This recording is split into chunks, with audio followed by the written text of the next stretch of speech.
کچھ لوگ اسلام کے نفاذ کے لیے جدوجہد کرتے ہیں، ہم ان کی تائید اور حمایت کرتے ہیں، لیکن میں کہنا یہ چاہتا ہوں کہ جب بانی یہ تحریک پیر سید سرور حسین شاہ گیلانی رحمت اللہ علیہ نے اس تحریک کی بنیاد رکھی اور پیر علاؤ الدین صدیقی رحمت اللہ علیہ، باجی میاں محمد قاسم صاحب رحمت اللہ علیہ سرکار کے شانہ شہان چلے اور اس تحریک کو آگے چلایا گیا، تو اس وقت محراب و منبر سے یہ آوازیں آتی تھی کہ نظام مصطفیٰ اپنے آپ پر نافذ کیا جاتا ہے، یہ حکومتیں نافذ نہیں کرتی۔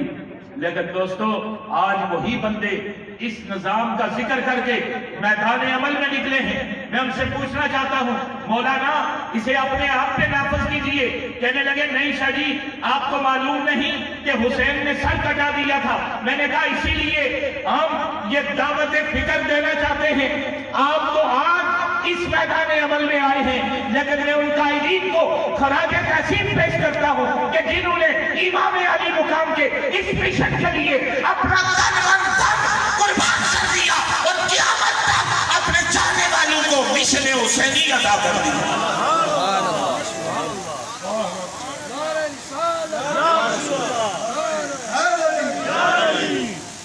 اور دوستو اصل میں امام علی مقام کا مشن اس سرزمین پہ اللہ کا نظام نافذ کرنا تھا، اللہ کا بھیجا ہوا قرآن کا نظام نافذ کرنا تھا، بلکہ اور کوئی ایسا مشن نہیں تھا کہ جو امام علی مقام کے سامنے تھا۔ لوگ کہتے ہیں اقتدار کی جنگ تھی، اقتدار کی جنگ نہیں تھی۔ اقتدار ضروری ہے نظام کے نفاذ کے لیے، اگر اقتدار نہیں ہوگا آپ کے چاہنے والے جتنے بھی ہیں وہ کوئی عمل ایسا آپ کر ہی نہیں سکتے۔ اسباب ضرورت اقتدار صرف اس ضرورت کے لیے ہے کہ اقتدار کے بغیر کسی نظام کو تبدیل کرنا یا کسی کو نافذ کرنا یہ مشکل ہے، لیکن حسین نے پہلے اقتدار نہیں چاہا، پہلے اس مشن کو بلند کیا، پھر شہادت کا کام کیا اور پھر قیامت تک آنے والی امت کو نظام مصطفیٰ کا منشور عطا کرنا۔ اور انشاءاللہ یہ قیامت تک رہے گا، اور یہ ہماری خوش قسمتی ہے کہ اللہ تعالیٰ نے ہمیں مشن حسینی میں رکھا اور ایسے رہنما عطا فرمائے کہ جو خود مشن حسینی کے دائی ہیں اور جن کا کلام یہ کہتا ہے، جو خود یہ فرماتے ہیں کہ نعرہ ماریا ساڑیا کوٹ خیبر مرخب سنے لشکر پھڑ کے ماریا میں جنگی عہدی اندر لگا پل نائی جدو یار سونے للکاریا میں سورج موڑی آنگا لاکے آپ کانگا بیڑا نو توفان وچ تاریا میں سرور شاہ قسم خدا میں نو کدے کسے میدان نہ ہاریا۔ سنی فورس تحریک نظام مصطفیٰ مختلف آستانوں سے تعلق رکھنے والے لوگوں، آپ کی فتح ہی فتح ہے، اس تصور میں شکست نہیں ہے۔ اگر شکست ہوتی تو حسین کا نام مٹ جاتا، اگر شکست ہوتی تو آج حسینیت ختم ہو جاتی، اگر شکست ہوتی تو یہ نظریہ ختم ہو جاتا۔ پتہ یہ چلا کہ یہاں شکست نہیں ہے، یہاں شہادت ہے یا غازی ہے۔ اور اسلام کی تاریخ کو آپ اٹھا کر دیکھیں، نہ شہید شکست خوردہ ہے، نہ غازی شکست خوردہ ہے، یہ دونوں زندہ ہے اور دونوں فتح یاب ہے۔ سائیں صاحب نے ذکر کیا کہ کچھ بزرگ اس مشن میں چلتے چلتے رحلت فرما گئے، لیکن میں کہنا یہ چاہتا ہوں کہ جو اس منزل تک پہنچے وہ شہید، اور جو اس منزل پہ چلتا رہے وہ غازی۔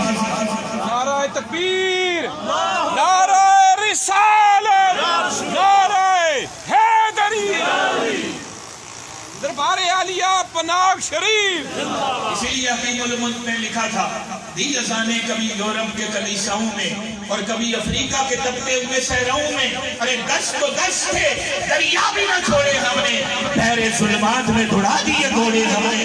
یہ حسینی ہیں، ان کے قدم بدر میں نہیں رکے، احد میں نہیں رکے، خندق میں نہیں رکے، کربلا میں نہیں رکے، فلسطین میں نہیں رکے، کشمیر میں نہیں رکے، افغانستان میں نہیں رکے، اور اللہ کے فضل سے پاکستان میں بھی نہیں رکے۔ مشن جاری رہے گا، اور میں آپ کو خراج تحسین پیش کرتا ہوں کہ آپ اس مشن کے سپاہی ہیں، لیکن اتنے مضبوط سپاہی ہیں کہ آج تک آپ نے اپنے مشن کو نہیں چھوڑا۔ اور اس میں ایک چیز اور ہوتی ہے کہ یہ مشن ہمیشہ کم تعداد میں ہوتا ہے۔ حق جو ہوتا ہے نا، یہ کم تعداد میں ہوتا ہے، اس لیے کہ حق خود ایک طاقت ہوتی ہے، اور اس میں گھبرانے کی بات نہیں۔ کربلا میں ایک وقت ایسا آیا کہ جب حضرت علی اکبر میدان کربلا میں تھے، جن کی عمر 18 سال تھی، اور جن کے لیے یہ مشہور ہے کہ جن لوگوں نے میرے آقا کو نہیں دیکھا تھا، اگر کہیں صحابہ میں بات چلے تو وہ کہتے تھے اگر حضور کو نہیں دیکھا تو امام علی اکبر کو دیکھ۔ سبحان اللہ۔ تشریح مصطفیٰ کریم، میدان کربلا میں تلوار چلتی ہے اور کفر کو گاجر اور مولی کی طرح کاٹا جاتا ہے، یزیدیت بھاگنے پر مجبور ہو جاتی ہے، یہاں تک کہ خیمے میں لاشیں ہی لاشیں اپنے ابو جان کو آ کر دکھائی کہ دیکھیں میں نے کتنے یزیدیوں کو قتل کر دیا ہے۔ جب واپس جاتے ہیں تو یزیدیوں نے یہ سوچا کہ یہ تو علی کے لال ہیں۔ کسی نے بتایا تم ایک ایک کر کے اس سے لڑتے ہو، تب تو یہ سب لشکر کو مار دے گا، تمہیں پتہ نہیں اس کی رگوں میں مولا علی مشکل کشا کا خون ہے، شیر خدا کا خون ہے، تاجدار اللہ کا خون ہے۔ تو انہوں نے یک بارگی سے حملہ کیا، امام علی اکبر گھوڑے سے نیچے گرے تو امام حسین تشریف لائے، فرمایا بیٹا کوئی تکلیف تو محسوس نہیں کرتے؟ عرض کیا ابو جان مجھے کوئی تکلیف نہیں، میری آنکھیں دیکھ رہی ہیں کہ حوض کوثر پہ میرے نانا جان اپنے ہاتھوں میں جام کوثر لے کر ہمارے انتظار میں کھڑے ہیں۔ اللہ قرآن میں فرماتا ہے شہید مردہ نہیں، وہ زندہ ہے، کہیں سبحان اللہ۔ شہید زندہ ہے، یہ تو عام شہید کی بات ہے نا، کہ جو 47 کی جنگ میں شہید ہوئے وہ زندہ ہے، جو 65 میں شہید ہوئے وہ زندہ ہے، اور جو آج تک پاکستان کے لیے شہید ہوتے رہے وہ زندہ ہے، جو اسلام کے لیے شہید ہوں وہ زندہ ہے۔ لیکن سامعین ذی وقار میں آپ کی توجہ چاہتا ہوں، موت میں اگر اتنی طاقت نہیں کہ کسی شہید کو مار سکے تو وہ شہداء کے سردار کو کیسے مار سکتے؟ اور اگر حسین زندہ ہے تو پھر ذکر حسین بھی زندہ ہے اور مشن حسین بھی زندہ ہے، اور آپ بھی حسینی ہیں، کہیں سبحان اللہ۔ حسینی ہوتے ہی خوبصورت ہیں، خوبصورت بھی ہوتے ہیں، خوبصورت بھی ہوتے ہیں، ان کے دل میں جذبہ عشق مصطفیٰ بھی ہوتا ہے اور ان کے دل میں نظام مصطفیٰ بھی ہوتا ہے۔ یہ حسینی کی پہچان ہے۔ حسین یزیدیت کی طرف نہیں جائے گا، حسینی حسینیت کی طرف آئے گا۔ اسی لیے کسی نے کیا خوب لکھا ہے کہ ہم سے رقم نہ ہوں گے قصیدے یزید کے، ہم لوگ تو حسین کی سیرت نگار۔ مجھے کسی عزیز نے موبائل پر فیس بک پہ ایک تصویر دکھائی، مولانا فضل احمد جو اپنے آپ کو سنی کہلواتا ہے، آج ہم ذکر حسین کر رہے ہیں، وہ یزید کا عرس کر رہا ہے۔ استغفر اللہ۔ تو یزیدیوں کو یزید مبارک، حسینیوں کو حسین مبارک۔ یہ آپ کا مشن ہے، اور اس مشن کے لیے عمر کو نہیں دیکھا جاتا۔ آپ نے دیکھا کربلا کے میدان میں میرے آقا کے ایک صحابی کے جن کی عمر 100 سال سے زیادہ، تاریخ سے اللہ بچائے، مغز حیدر سے اللہ بچائے، ان کے منزل سے اللہ بچائے، تو جس کی منزل نہ ہو ابن حیدر ایسے رابر سے اللہ بچائے۔ ایک بار کہیں سبحان اللہ۔ میں تاریخ کا واقعہ آپ کی نظر کرتا، روایت میں آتا ہے کہ راستے میں امام علی مقام سے صحابیوں نے کہا حضور یہ بوڑھے ہیں اور انہیں چھوڑ کر چلے۔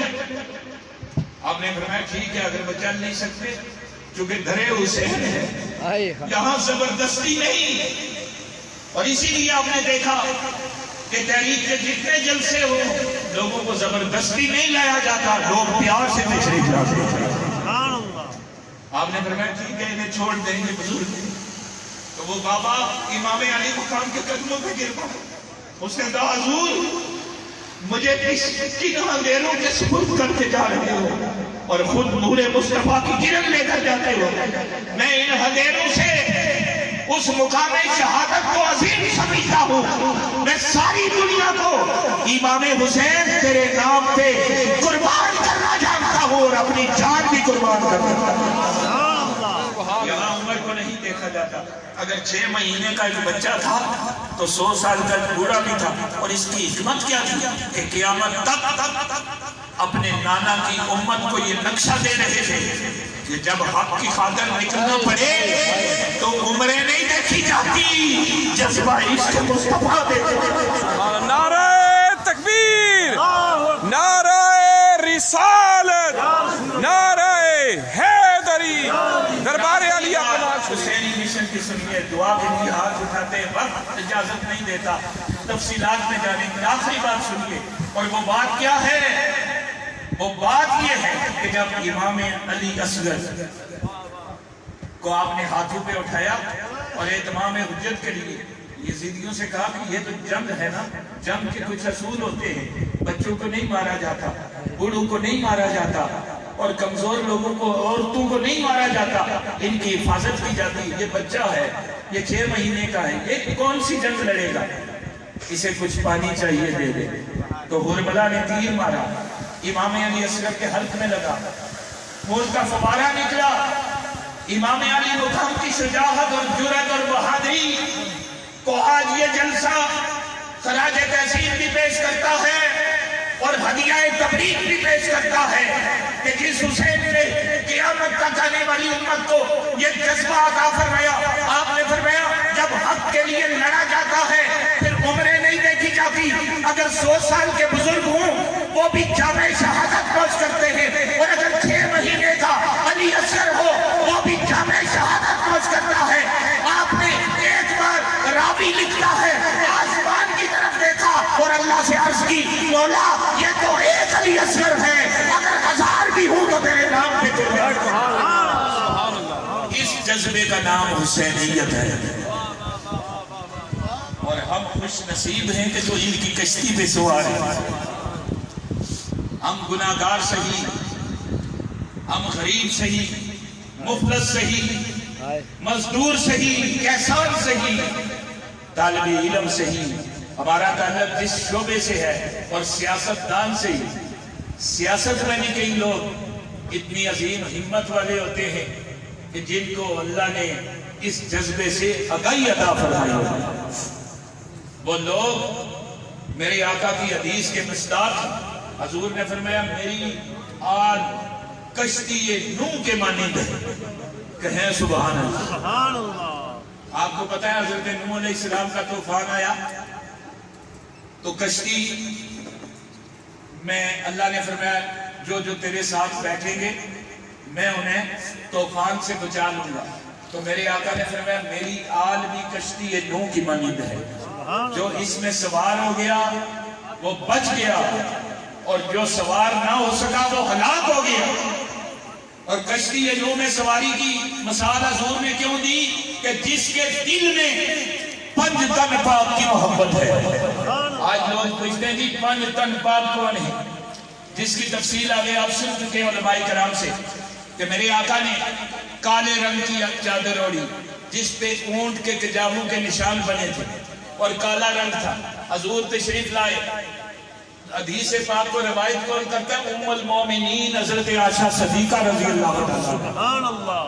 آپ فرماتی ہیں پہلے میرے آقا نے امام حسن کو بلایا, چادر میں رکھ لیا, پھر حسین آئے, چادر میں آگے, پھر سیدہ کائنات آئے, چادر میں آگے, پھر مولا علی آئے, چادر میں آگے. جب سارے چادر میں آگے تو میرے آقا نے فرمایا یہ میری اہل بیت ہے. اللہ نے آیت تطہیر نازل کر دی. فرمایا اللہ نے ارادہ کر لیا ہے انہیں پاک کرنے کا جس طرح پاک کرنے کا حق ہے, اور جو ان کا ذکر کرے گا اللہ اسے بھی پاک کرے گا.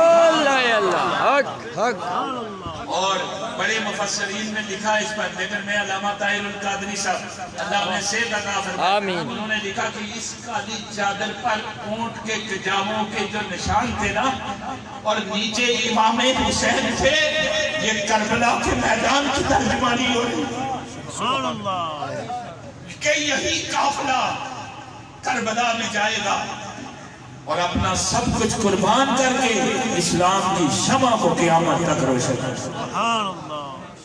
بس اللہ سے دعا ہے کہ اللہ ہمیں اس قافلے میں رکھے, ان کی آمین نسبت میں رکھے, آمین ان کے مشن میں آمین اور جب تک جیئیں مشن حسینی میں جیئیں, آمین یا میرے اللہ. اور جب فوت ہو جائیں قبر میں جائیں فرشتہ آ جائے تو وہ جب سوال کرے تو عاشق کا جواب یہی ہو کہ تو کس سے پوچھتا ہے, میں تو حسینی ہوں. سبحان اللہ. جناب غوث پاک کا دھوبی گیا تھا نا, تو فرشتے نے کہا من ربوں کا, اس نے کہا جی غوث پاک کا دھوبی. انہوں نے کہا بھائی عجیب بات ہے, ہم پوچھتے ہیں تیرا رب کون ہے, یہ کہتا ہے غوث. انہوں نے کہا ماغینوں کا, اس نے کہا جی غوث پاک کا دھوبی. انہوں نے کہا ما کنت تقول فی حق ھذا الرجل, اس نے کہا جی غوث پاک کا دھوبی. فرشتے متاثر ہوئے اس بندے سے, اللہ کی بارگاہ میں گئے. انہوں نے کہا یا اللہ عجیب آدمی قبر میں آیا ہے, ہم جو بس سوال کرتے ہیں وہ کہتا ہے غوث پاک کا دھوبی ہوں. تو اللہ نے فرمایا غوث پاک میرا ہے, یہ دھوبی بھی میرا ہے. نعرہ تکبیر. نسبتیں دیکھی جاتی ہیں اور نسبت کا خیال رکھا جائے, اور نسبت کے لیے اللہ نے خود فرمایا کونوا مع الصادقین, سچوں کے ساتھ ہو جاؤ. یہ نسبت